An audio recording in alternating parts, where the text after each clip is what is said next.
Mais vous pourriez pas faire attention? Ça va? Vous avez rien? Non, non, ça va, c'est bon. De toute façon, je roulais pas vite, vous risquez pas grand-chose. Ah non, mais même à faible vitesse, hein, il peut y avoir des conséquences. Hein. Bon.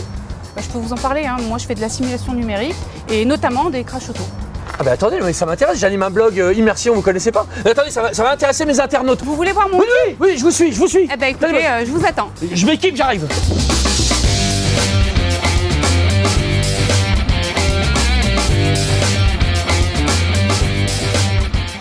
Mais on est chez Ségula Technologies ici. Ben oui, Ah, mais je connais bien, ouais, j'ai déjà été sur plusieurs de leurs sites.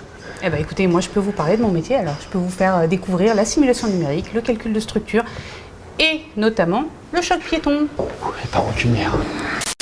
Emmanuel, Bonjour. je te Pierre présente du Pierre. blog Immersion. Pierre a failli m'écraser en arrivant. C'est pas vrai. Et je me suis proposé de lui expliquer ce qu'était un crash, un choc piéton. Hein. Donc là, c'est la simulation d'un choc sur un piéton. Ah non, bah là c'est avec un camion là. Oui, c'est avec un véhicule industriel. Donc on a ici la simulation et ici l'essai réel.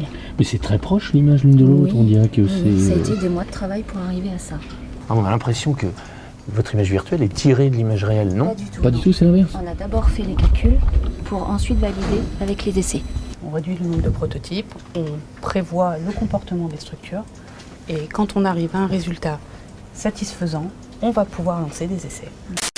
You Sandrine? Sandrine? Sandrine? Sandrine? Ah, bah voilà. Ah, il y a quand même un code.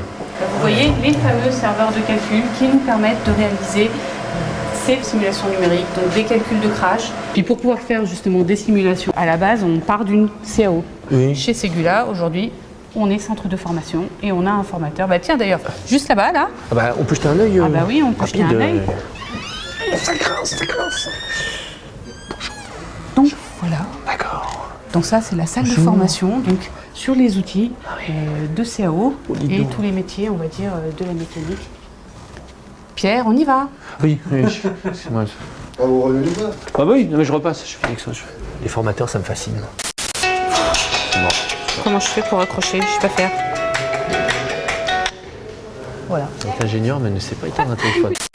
Alors Raphaël, Pierre aimerait bien savoir un petit peu ce qu'on sait faire d'autre aussi, mis à part les calculs de crash. Je te propose peut-être de lui montrer un petit peu. L'aérodynamique externe. Donc c'est des fluides ça. C'est ça, c'est de la mécanique des fluides. Sauf que là, le fluide, c'est de l'air.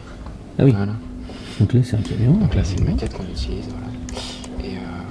Et donc là, en fait, on simule tout l'écoulement de l'air autour de la maquette. Et donc ici, en bleu, on voit dans la zone de sillage l'écoulement qui Et donc ralentit. c'est positif, c'est négatif de voir ça? Il faut la résorber Ah oui, bien sûr, là, dans but, la c'est- zone de sillage, ce qu'on cherche, c'est à réduire les zones bleues, on va dire.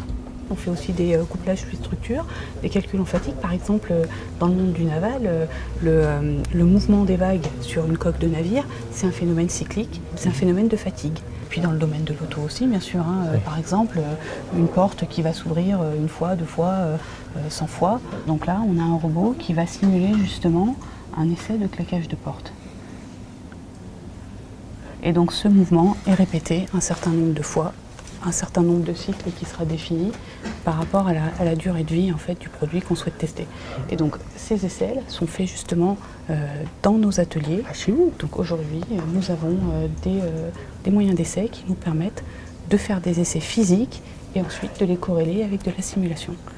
Avant que tu t'en ailles, je voudrais encore te faire vivre une expérience, donc une expérience de réalité virtuelle pour que lorsque tu vas reprendre le volant sur la route, tu sois désormais plus prudent. Donc là, je te tends donc un Oculus Rift et tu vas pouvoir vivre en direct une simulation de crash. Donc là, tu vas vivre un vrai crash automobile. Alors accroche-toi. Je vais essayer d'être prudent. Où est le vol? Ah, voilà. Oula, voilà. Ah, je sais. Bon, Sandrine, pour conclure, alors grâce à la simulation numérique, tu gagnes du temps, tu réduis les coûts, tu gagnes aussi en précision, en utilisant moins de prototypes physiques qu'avant. Donc ça fait de vous un acteur incontournable. En France et à l'international. Vous êtes combien d'ingénieurs à On travailler a là-dessus? 300 ingénieurs présents dans 22 pays qui font de la simulation numérique. Bah écoute, je vais y aller. Tu me donnes ma voiture, s'il te plaît? À bientôt, Sandrine. À très bientôt Je vais rouler prudemment. et sois prudent sur la route.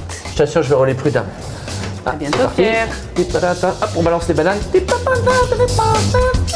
bananes.